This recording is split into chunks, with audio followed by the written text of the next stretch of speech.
Hello mga kabibig! Welcome back sa ating bagong YouTube channel. Ito ang pinakamaingay na YouTuber sa balat ng YouTube.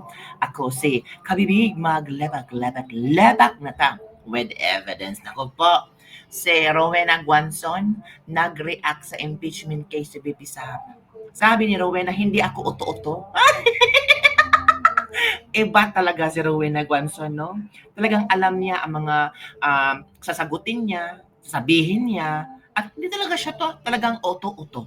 At ito pa, may ibinulgar si Banat Bay na babayaran sana siya ng 500,000 cash para siraan si BP Sara, para siraan ang mga Duterte.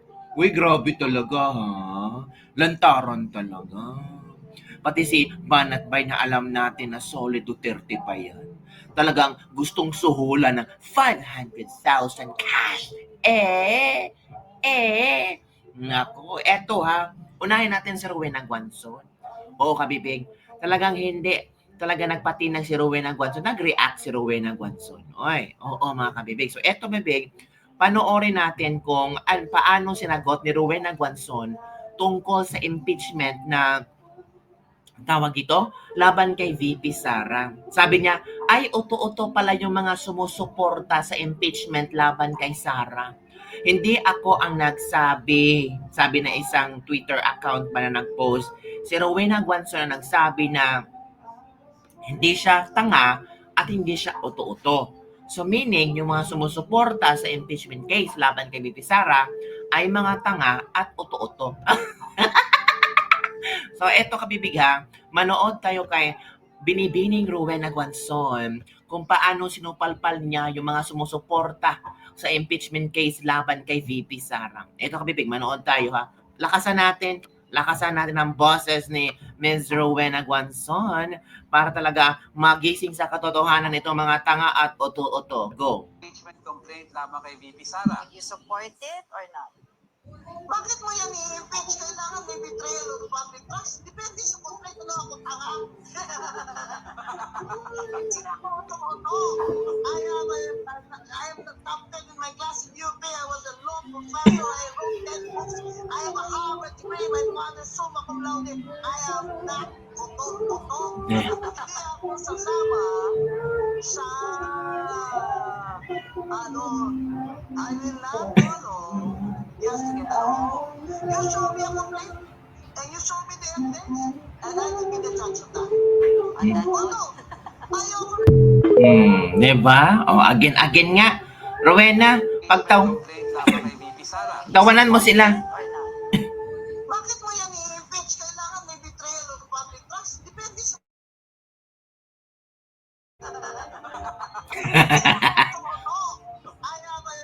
I am the top 10 in my class in UP. I was a law professor. I wrote 10 books. I have a Harvard degree. My father summa cum laude. I am not auto-auto.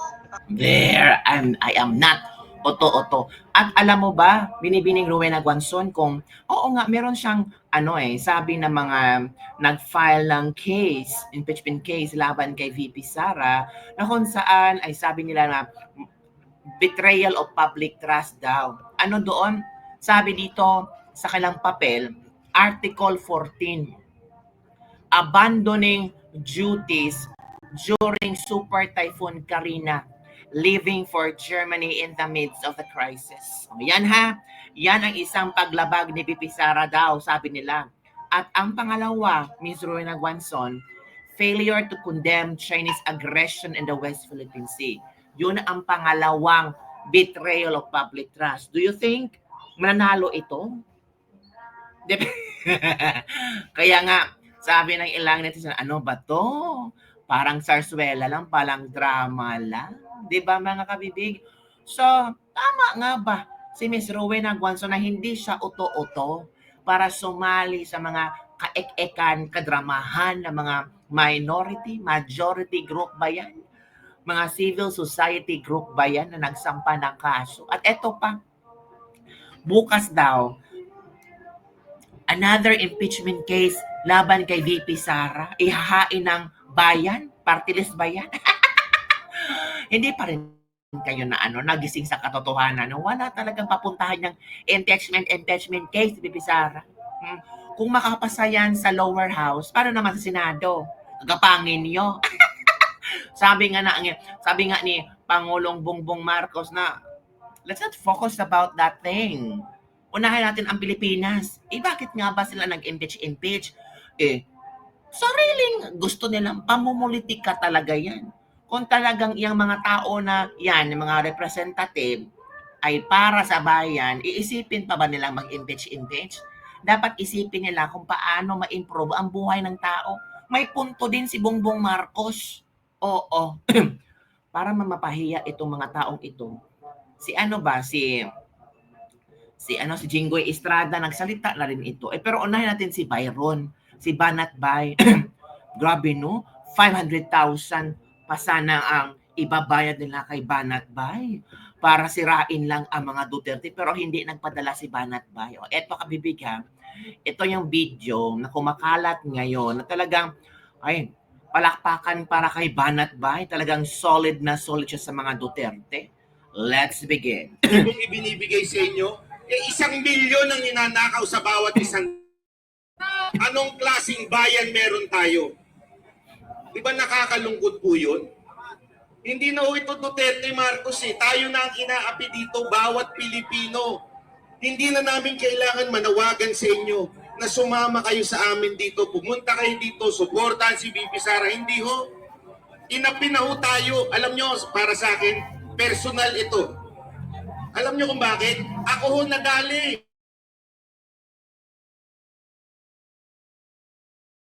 Ng 500,000 kada buwan para sumuporta sa kanila.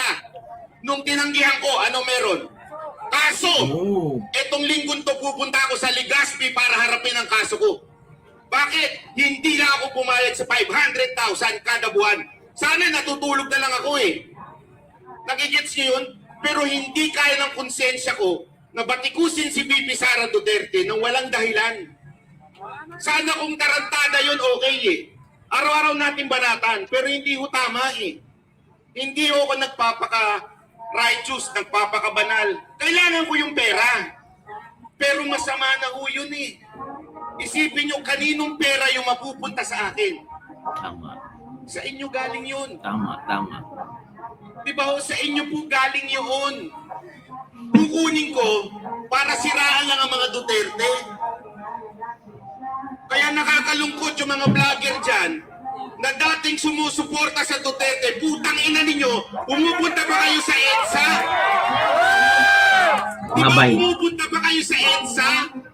Tapos ngayon sisiraan nyo si Duterte? Sa halagang magkano? Huwag na tayo maglukuhan. Pantsupa nyo yan Yun ang totoo. Correct! Dahil wala kayong machuchupa kung wala kayong pera. Correct! Kaya nyo tinanggap yan. Sorry, pasensya na kung masama yung kung may mga Okay lang bata yan. dito. Okay lang Pero yan. totoo yun Yan, galing na kay Byron yan ha. Kay Banat Bay yan. Grabe din ang banat ni Banat Bay. In fairness naman, nagsasabi din katotohanan si Banat Bay. May mga dito si Banat Bay, mga reliable sources na nandito sa post. Diba? So, sa palagay niyo kabibig? Ang dami na nangyari sa Pilipinas ngayon. Gubot sa lukot. Sabi pa, gubot pa sa lukot. Pero kahit gubot sa lukot, ang ginagawa nila kay VP Sara, ay nako, grabe si VP Sara. Hindi pa rin matitinag. Opo. Talagang mahal na mahal pa rin si VP Sara ng maraming Pilipino. Kahit binabatikos, kahit sinasabi na magnanakaw, tayong busy sa mga at-awayan sa politika. So at Senado, ang 2025 budget. Tama naman itong lalaking ito. Sige, i-share ko sa inyo ha. May punto naman to si Kuya. Niloloto na ng Senado at Kamara. Nako. Ano ba itong sinasabi ni Kuya? Manood tayo mga kabibig sa isang video. Okay, let's proceed. Anong laman ng video ito? Ito na. Go. Mga boss, habang busy tayo dyan sa mga walang katapusang hearing na pinapatawag ng Kongreso, tsaka yung awayan ng mga magkakalaban sa politika, alam nyo ba na niluluto na ng Kongreso at Senado yung budget sa 2025 at hindi ito pinapaalam sa publiko? Tangina, sila lang ang nag-uusap at ginagawang sikreto yung budget natin para sa susunod na taon. Para mas madali at simple nating maintindihan, may 4 na phase o mga proseso na pagdadaanan bago mabuo yung budget ng bansa natin kada taon. Ito yung budget preparation, budget legislation, budget execution, at panghuli yung accountability.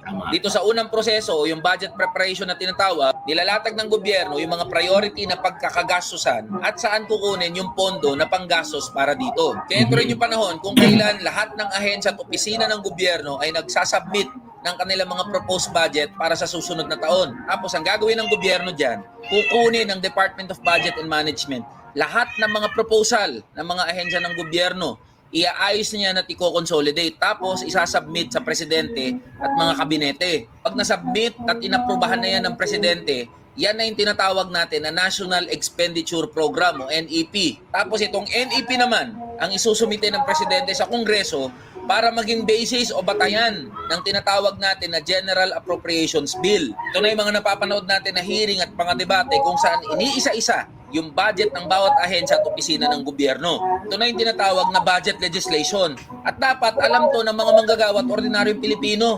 Pera natin yung mga pinag-uusapan nila eh.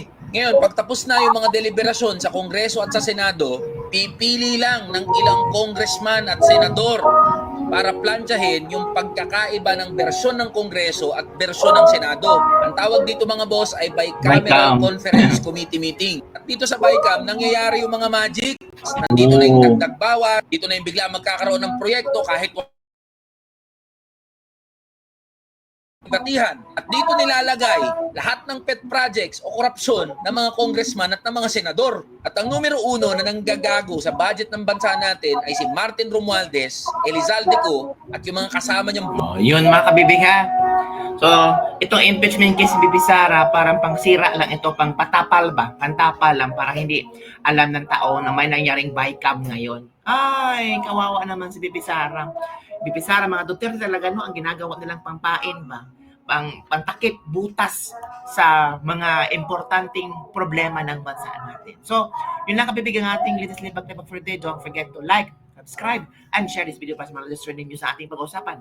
Bye everyone! See you next time!